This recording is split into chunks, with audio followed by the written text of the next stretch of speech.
तो मेरे प्यारे दोस्तों, बहुत खुशी की बात है कि आज हम लोग जो बात करने वाले हैं ना, बहुत ही इंपॉर्टेंट है उन तमाम विद्यार्थियों के लिए जो एसएससी की तैयारी कर रहे हैं, एसएससी में एमटीएस और हवलदार की तैयारी कर रहे हैं। उन मेरे प्यारे दोस्तों के लिए आज बहुत ही इंपॉर्टेंट बात है जिसको जानना बहुत ही जरूरी है। इसको जब तक जानेंगे नहीं ना तो आप बहुत फंसेंगे। लाख मेहनत कर ले फिर आपको परेशानी में डाल देगा, सिलेक्शन आपका ऐसा ही अधूरा रह जाएगा। तो चलिए, आज जो रेफरेंसेस हैं उसको जानना जरूरी क्यों हो जाता है और इसकी डेट क्या रहने वाली है, इसका सिलेबस क्या रहने वाला है और उसकी एज क्या रहने वाली है, इसका फी क्या लगने वाला है, इसकी कटअप के बारे में बात करूंगा।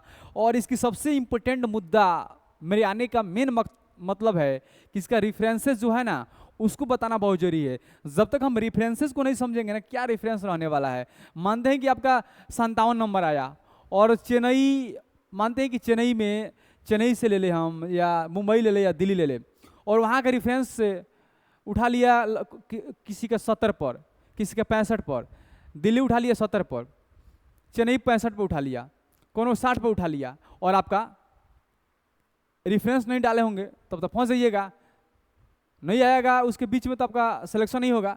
तो इसीलिए रेफरेंसेस को जानना बहुत जरूरी है। चलिए, इस हर चीज़ को मैं समझाऊंगा। पहले बात यहाँ पर हम जान लेंगे। कह रहे हैं ना, SSC MTS and havildar zone references cut off 2025 का क्या रहने वाला है, हर एक एक चीज़ को हम बात करूंगा। अब इन टोटल पोस्ट क्लियर नहीं हुआ है। क्यों क्लियर नहीं हुआ है? क्योंकि अब इन एमटीएस का जो वैकेंसी कितना आने वाला है वो अभी जारी नहीं किया है ऑफिशियल वेबसाइट से, कुछ दिन के बाद जारी होगा, ठीक है। और हवलदार का तो आ गया है क्या जी 10,075 आपका वैकेंसी आ गई है इसका, ठीक है, हवलदार का। तो हवलदार का अप्लाई डेट चालू हो गया है 26 जून से लेकर आपका 24 जुलाई तक इसका अप्लाई डेट है। क्या है जी? 24 जुलाई तक इसका अप्लाई डेट है। और फी की बात करूँ ना तो जनरल ओबीसी ईडब्ल्यूएस का 100 रुपया है। कितना है जी? 100 रुपया है। और अदर्स कास्ट का कितना है जी? 0 रुपया है। बात समझिएगा, फी कितना है जी? जनरल ओबीसी और ईडब्ल्यूएस का 100 रुपया और अदर कार्ड्स का कितना है जी? 0 रुपया। तो इस सारी चीज़ें आपको समझना है। एमटीएस का कुछ दिनों के बाद में भी इसका डिक्लेयर कर देगा कि इसका कितना पोस्ट आने वाला है, कितना इसकी वैकेंसी आने वाली है। तो चलिए मेरे प्यारे दोस्तों, इसके बाद में इसको जानना जरूरी है। एग्जाम डेट समझिए। एग्जाम डेट देखिए, एग्जाम डेट होगा 20 सितंबर से 24 अक्टूबर तक। देखिए, एसएससी का यह बात मुझे बहुत अच्छा लगता है। अच्छा इसलिए लगता है, आपको मैं बता दे रहा हूँ। देखिए, यहाँ पर आपका अप्लाई डेट भी बता दिया 26 जून से 24 जुलाई तक, और उसके बाद में यहाँ पर एग्जाम डेट भी बता रहा है आपका कि एग्जाम कब से होगा, 20 सितंबर से 24 अक्टूबर के बीच में। इसका यह जो चीज़ है ना बहुत ही बेहतर लगता है। लेकिन बिहार के थ्रू जो जब निकलता है बिहार पुलिस का चाहे कुछ का, इतना परेशानी कर डालता है सब यार। साल साल भर के लिए झुलाएगा। एग्जाम कब होगा कोई इसका गारंटी नहीं है। साल भर के बाद हुई कि 5 साल के बाद हुई कि ना हुई, एक गारंटी नहीं रहता है। तो यह थोड़ा दिक्कत होता है बिहार गवर्नमेंट की जो वैकेंसी आती है। लेकिन हमारा केंद्र सरकार के द्वारा जो वैकेंसी आती है एसएससी, इसका पूरा डिक्लेयर कर देता है कि आपका डेट, एग्जाम डेट प्लस हर चीज पूरा खोल के बता देता है। उसके बाद देखिए, एज लिमिट एज ऑन का बात करूँ ना तो 1 अगस्त से 2025 तक इसका गिनती हो रही है इसके एज, ठीक है।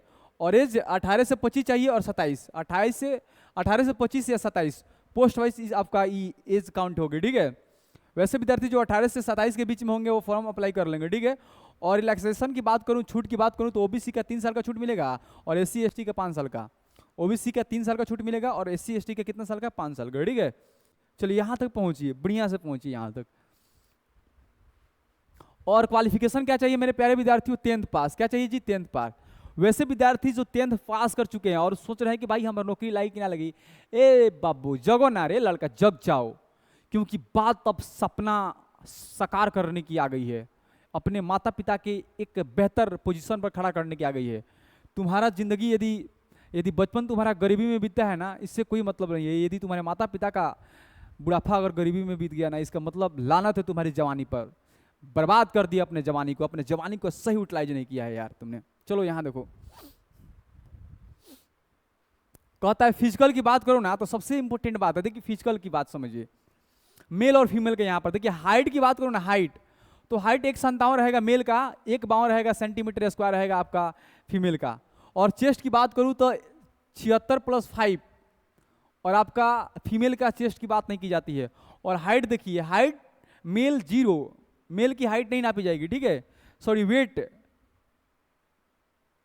यहाँ पर वेट मेल की नहीं नापी जाती है, लेकिन औरत का वेट चाहिए 48 किलोमीटर 48 केजी। देखिए आपका पुरुष का वेट की कोई गणना नहीं होती है, कोई गिनती नहीं होती है, लेकिन मेल की जो फीमेल की जो वेट होती है ना, जो वजन होती है ना, वो 48 केजी चाहिए। और रनिंग की बात करूँ ना, तो इसमें रनिंग कितना है जी, 1600 मीटर है। कितना है जी, 1600 मीटर, और 15 मिनट का समय दिया जाएगा। भाई रे 15 मिनट, 1600 मीटर लड़का है 11वीं वाला 4 मिनट में रौद देवलसन। SSC वाला में देख लो 1600 मीटर और 15 मिनट, बाप रे, 12वीं वाला करेगा 3-4 राउंड मारी सन 1600 के। और देखिए ये है मेल के लिए, और फीमेल के लिए 1 किलोमीटर 20 मिनट में, और पैदलों चली सन फीमेल औरत तो पहुंच जाई सन 20 मिनट में 1 किलोमीटर, समझ रहे हैं। उसके बाद देखिए साइकिलिंग की बात करें तो 8 किलोमीटर चलावे के बाद लड़का सन के 30 मिनट में, और लड़की के 3 किलोमीटर चलाना है 25 मिनट में। कितने मिनट में जी, 25 मिनट में। चलिए यहां तक समझ लीजिए, आइए इसके बाद में हम समझते हैं सेशन 1 की बात करें। सिलेबस समझिए, आपका 40 क्वेश्चन रहेगा, 120 मार्क्स का रहेगा, और समय दी जाएगी 45 मिनट, और इसमें निगेटिव रहेगा 0 बट्टा सन्नाटा, इसमें निगेटिव मार्क्सिंग नहीं है। और मैथ का क्वेश्चन कहाँ से कितना रहेगा जी, 20 क्वेश्चन रहेगी 60 नंबर का, एक क्वेश्चन 3 नंबर का। आपका जो 1 क्वेश्चन होगा ना, गुना 3 = 3। अगर आपका कितना क्वेश्चन है जी, 20 है, 20 नहीं 60 नंबर का हो जाएगा, ठीक है। तो मैथ का 20 क्वेश्चन रहेगी 60 नंबर का, और आपका रीजनिंग का 20 क्वेश्चन रहेगा 60 नंबर का। तो 120 नंबर हो गया आपका यहाँ पर, और 45 मिनट का टाइम दी जाएगी, और 40 क्वेश्चन रहेंगे टोटल। उसके बाद में सेक्शन हम 2 की बात करें सिलेबस का ना, तो देखिए 50 क्वेश्चन रहेगा, 150 मार्क्स का रहेगा, 45 मिनट का समय दी जाएगी, और निगेटिव इसमें रहेगा 1/3। दूसरा एग्जाम होगा उसमें रहेगा आपका, इसमें जीए से रहेगा आपका 25 क्वेश्चन। उसके बाद में रहेगा यहाँ पर देखिए इंग्लिश के 25 क्वेश्चन। जानते हैं एक क्वेश्चन मेरा कितना नंबर का है जी, 3 नंबर का, तो कितना नंबर होगा, 75 नंबर इसका, 75 नंबर इसका। जीके और अवेयरनेस से कितना रहेगा जी, 25 क्वेश्चंस, और इंग्लिश का 25 क्वेश्चंस, कितना नंबर हो जाएगा जी, 25 3 75 और 25 3 75, कितना होगा 150 नंबर का। इसका एग्जाम होने वाला है 150 का, ठीक है। उसके बाद में यहां समझिए रेफरेंस, जिसको मुझे सबसे ज्यादा इंपॉर्टेंट है बताना। देखिए रेफरेंस, देखिए जोन समझना है, ये सीट्स है और ये कोड है। मानते हैं कि कोई लड़का मुंबई कस्टम हवलदार में फॉर्म भरा है, जिसका सीट कितना है जी 491, और कोड 52 है, बताइए। और ये कोड अगर नहीं डालिएगा ना तो आप फंस जाइएगा। चेन्नई कस्टम हवलदार के कितना है जी 124 को सीट्स है, और इसका कोड कितना है जी 59। अब देखिए कोड आपको भरने के लिए देगा, ऐसा देगा खंड बनाकर, ठीक है, और इसमें आपका कोड भरना है। आपका मानते हैं कि मुंबई का भर दिए कितना जी 52 है, तो 52। मानते हैं कि आपका CBN का भर दिए 40, तो यहाँ पर लिख देंगे 40, यही आपका भरते रहना है।